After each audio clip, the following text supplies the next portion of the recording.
তো আল্লাহ বললেন, আফালা ইয়ানজুরুনা ইলাল ইবলি কাইফা খুলিকাত, উটকে কিভাবে আমি তৈরি করলাম এটা একটু দেখতে পারে না ওরা? আরে উটের দিকে তাকালেই তো ওরা উটের মালিক আমি আল্লাহরে খুঁজে পাবে।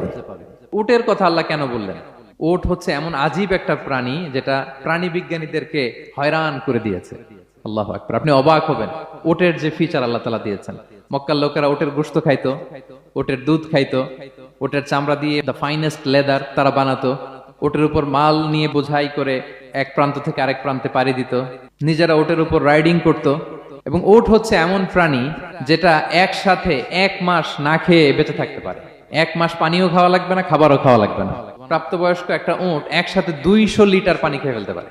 এবং ওটের পেটের ভিতরে একটা স্পেশাল ওয়াটার চেম্বার আছে, ওই চেম্বারে রেখে দেয়, যখন লাগবে ওইখান থেকে নিয়ে নিয়ে বেঁচে থাকে।